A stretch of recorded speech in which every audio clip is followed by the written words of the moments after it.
भाई बहन के परस्पर प्रेम तथा स्नेह का प्रतीक भाई दूज का पावन त्योहार कार्तिक मास के शुक्ल पक्ष की द्वितीया को दीपावली के बाद पूरे देश में मनाया जाता है। इस दिन बहनें अपने भाई को तिलक लगाकर उनके उज्जवल भविष्य और उनकी लंबी उम्र की कामना करती हैं।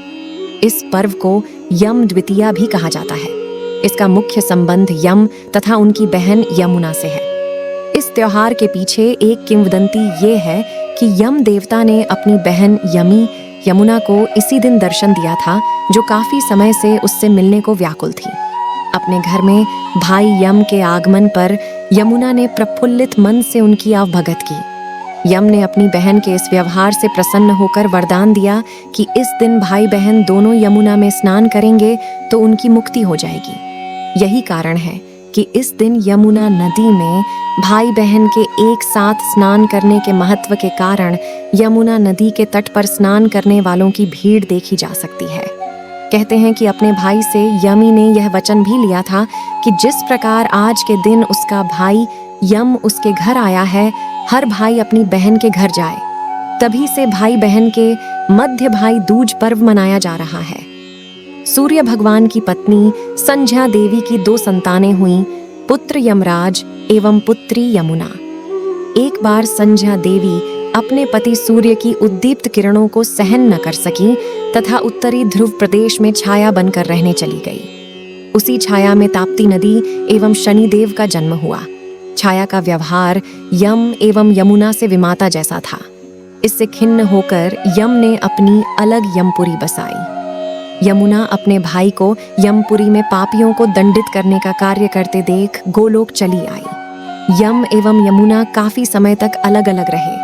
यमुना ने कई बार अपने भाई यम को अपने घर आने का निमंत्रण दिया, परंतु यम यमुना के घर न आ सका। काफी समय बीत जाने पर यम ने अपनी बहन यमुना से मिलने का मन बनाया तथा अपने दूतों को आदेश दिया कि पता लगाएं कि यमुना कहाँ रह रही हैं।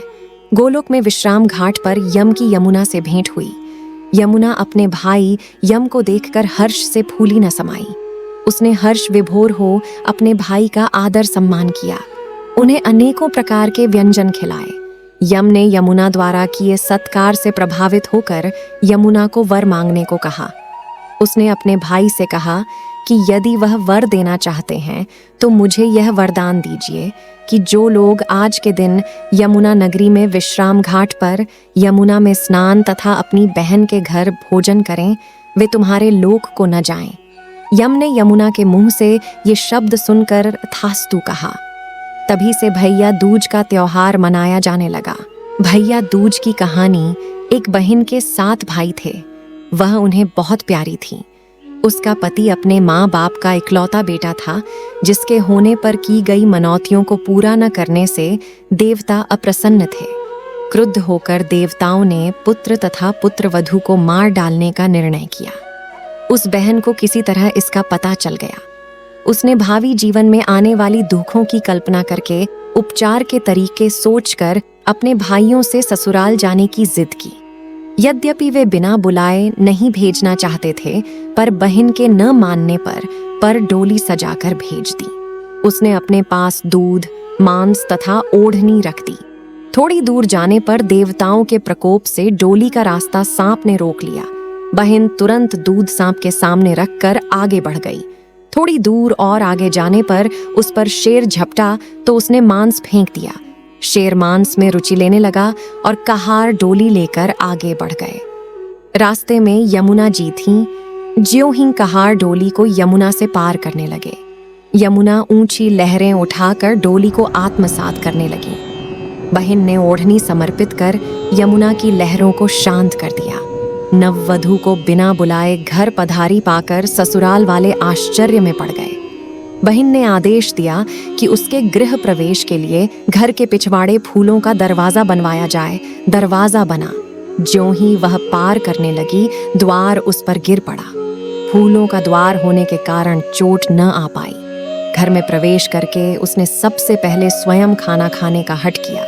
खाना खाने लगी तो खाने में सुच्चा कांटा मिला, जिसको उसने डिबिया में सहेज लिया। शाम को घूमने का समय आया तो सबसे पहले उसने ही जूता पहना। जूते में काला बिच्छू था। उसने वह भी उसी डिबिया में सहेज कर रख लिया। रात हुई तो उसने फिर जिद की कि पहले मैं ही सोऊंगी। बहू का हर काम के लिए पहला करना यद्यपि किसी को अच्छा नहीं लग रहा था, पर परिस्थितिवश सब हो रहा था। सोने के कमरे में उसे काला नाग मिला। उसने उसे भी मार कर सहेज लिया, फिर पति को शैया पर सुलाया। इतना सब करने के पश्चात उसने अपनी सास को डिबिया खोलकर सुच्चा कांटा, बिच्छू तथा सांप दिखाकर कहा, मैंने तुम्हें पुत्रवती किया है, अर्थात स्वयं कष्ट सहकर तुम्हारे पुत्र के जीवन की रक्षा करके अपने सुहाग को नया जीवन दिया है। ये सब कष्ट देवताओं के रुष्ट हो जाने के कारण उठाने पड़े हैं। भविष्य में कभी मनौती मानकर पूरा करना न भूलना। इतना कहकर 7 भाइयों की परम प्यारी बहन भाइयों के साथ पीहर लौट गई और सास ने देवी देवताओं का पूजन करके भाई बहनों के प्रेम की प्रशंसा तथा उनके सुखी होने का आशीष दिया।